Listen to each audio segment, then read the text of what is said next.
Marcha Verde: la invasión colonial marroquí del Sáhara español y sus consecuencias. El 6 de noviembre de 1975, una marea humana de más de 350.000 civiles marroquíes, portando banderas, fotografías del rey y el Corán, comenzó a avanzar hacia la frontera del Sáhara español, desencadenando uno de los episodios geopolíticos más audaces y controvertidos de la historia del siglo XX. Lo que oficialmente se registró como una marcha pacífica para reclamar la reintegración de un territorio, pronto reveló ser la pieza clave de una operación de alta estrategia. Bautizada como la Marcha Verde, se convirtió en el acto final de un pulso diplomático que involucró a dos naciones, una potencia colonial en declive y un pueblo indígena cuya voz fue sistemáticamente silenciada. La narrativa oficial promovida por el gobierno marroquí es diáfana. Se trató de una movilización popular, pacífica y espontánea que logró su objetivo sin derramamiento de sangre, forzando la retirada española y la liberación del Sáhara. Sin embargo, esta explicación triunfalista y unitaria se ha visto erosionada por una serie de preguntas incómodas, documentos desclasificados y testimonios que desafían lo establecido. Un grupo de historiadores y activistas saharauis encabezados por investigadores como Jacobo Mundi ha puesto en duda el carácter pacífico y voluntario de la marcha, sugiriendo que fue una maniobra de presión meticulosamente orquestada por el rey Hassan II, posiblemente con la connivencia de Estados Unidos y Francia, y que en realidad escondía la amenaza latente de una intervención militar. Las acusaciones llegan al extremo de afirmar que España, en el llamado Acuerdo de Madrid, traicionó sus responsabilidades como potencia administradora y cedió el territorio a Marruecos y Mauritania sin consultar a la población saharaui, violando el derecho internacional y sentando las bases para un conflicto que perdura hoy. Este vídeo investiga la doble narrativa que rodea a la Marcha Verde. Por un lado, analiza la versión oficial que la cataloga como un éxito de la diplomacia y la movilización popular. Por otro, examina las polémicas afirmaciones que la señalan como un acto de expansión colonial, preguntándose hasta qué punto estas críticas son una relectura legítima de la historia o simplemente un relato victimista que obstaculiza la reconciliación. El gobierno marroquí y sus partidarios han construido una narrativa coherente basada en la unidad nacional y la legitimidad histórica. El 16 de octubre de 1975, Hassan II anunció en un discurso radiofónico la organización de una marcha pacífica de civiles para reconquistar el Sáhara. La convocatoria fue masiva y, según la versión oficial, completamente voluntaria, mostrando la determinación unánime del pueblo marroquí. Se organizaron comités para proveer de alimentos, agua y tiendas de campaña a los marchadores. El color verde, símbolo del Islam, y las banderas nacionales simpatizaban el carácter religioso y patriótico de la empresa. La instrucción explícita era no cruzar la frontera y evitar cualquier confrontación con el ejército español. La presión de la marcha, según esta narrativa, obligó a España a sentarse a negociar. Los acuerdos de Madrid, del 14 de noviembre de 1975, se presentan como la culminación legítima de este proceso, transfiriendo la administración del Sáhara a Marruecos y Mauritania. La retirada española en 1976 se considera el fin de una ocupación colonial. Pero frente a esta visión surge una teoría crítica impulsada por historiadores y el Frente Polisario que se autodenomina una lectura realista de los hechos. Basándose en documentos desclasificados y testimonios de la época, esta versión plantea que la Marcha Verde fue una invasión civil cuidadosamente coreografiada, diseñada para proporcionar una fachada de legitimidad a una anexión premeditada. Esta hipótesis se basa en varias anomalías. En primer lugar, la marcha estaba respaldada por 25.000 soldados del ejército marroquí desplegados a apenas 20 kilómetros de la frontera, listos para intervenir. Esto convertía la paz en un ultimátum: o España cedía ante los civiles o se enfrentaba a una guerra. En segundo lugar, señalan con suspicacia el timing de la operación, aprovechando la agonía de Franco y la debilidad política de España, así como el apoyo tácito de Estados Unidos en el marco de la Guerra Fría y Francia, que veían en Marruecos un aliado estable. Y en tercer lugar, la falta de una consulta popular. El argumento central es que la marcha fue una operación marroquí para un territorio que no era marroquí, ignorando por completo el derecho a la autodeterminación del pueblo saharaui reconocido por la ONU y que España estaba obligada a organizar.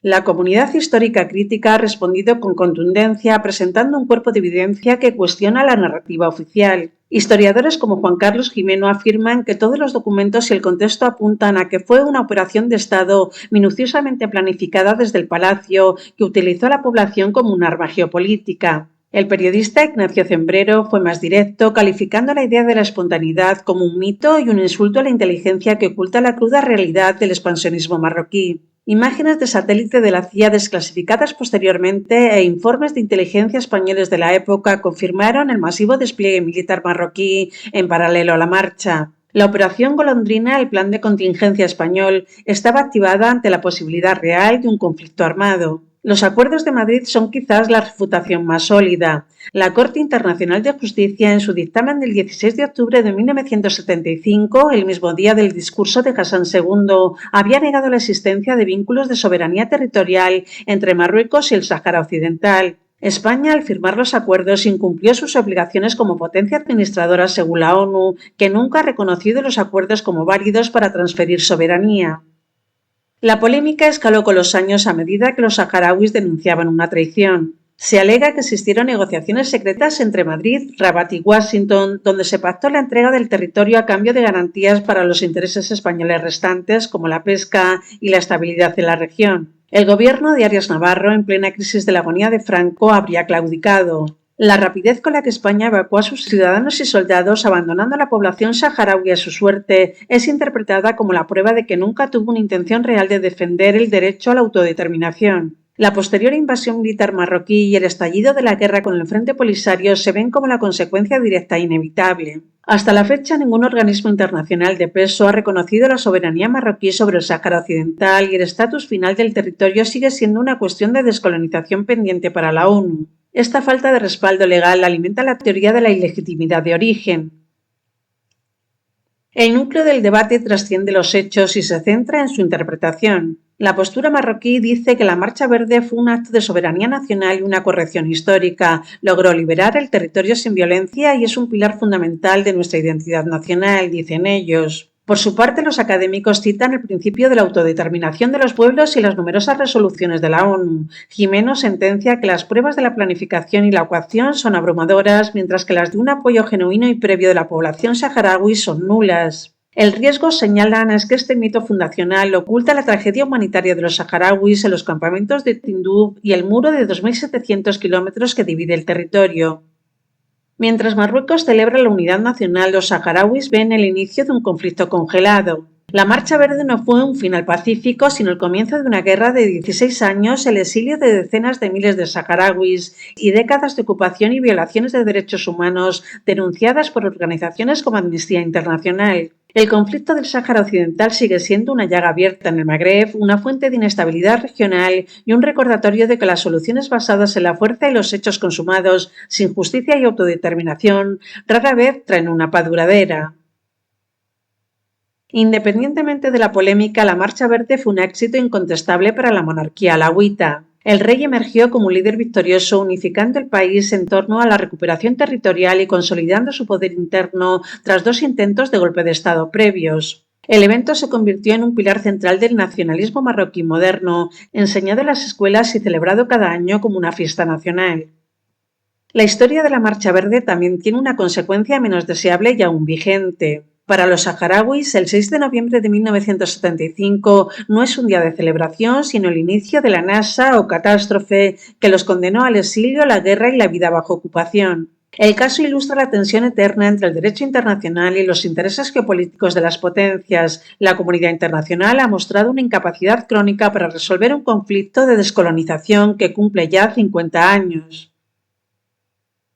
La evidencia disponible obtenida de documentos desclasificados, testimonios de la época y el derecho internacional pinta un cuadro claro y consistente. La Marcha Verde fue una operación de Estado meticulosamente planificada por el rey Hassan II, que utilizó una movilización civil como instrumento de presión en el marco de una estrategia que incluía la amenaza militar y el aprovechamiento de la debilidad española. Su carácter pacífico fue condicional y estuvo siempre respaldado por la fuerza. Las teorías que la presentan como una reivindicación puramente popular y espontánea se sustentan en una narrativa nacionalista necesaria para la construcción identitaria de Marruecos. Sin embargo, estas afirmaciones carecen de respaldo en fuentes neutrales y han sido calificadas de mito por historiadores especializados, ya que se basan en una interpretación altamente selectiva de los hechos que omite el contexto de coacción y la violación del derecho a la autodeterminación. La verdad probable es que la Marcha Verde fue un movimiento geopolítico maestro y audaz que logró sus objetivos inmediatos, pero que su legado es profundamente ambiguo. Para Marruecos es una epopeya nacional y para el Sáhara Occidental es el origen de una herida que sigue abierta medio siglo después. La controversia que la rodea no es solo una disputa histórica, sino un drama humano activo que refleja la eterna lucha entre la realpolitik y la justicia y el coste humano que a menudo implica la construcción de los estados-nación.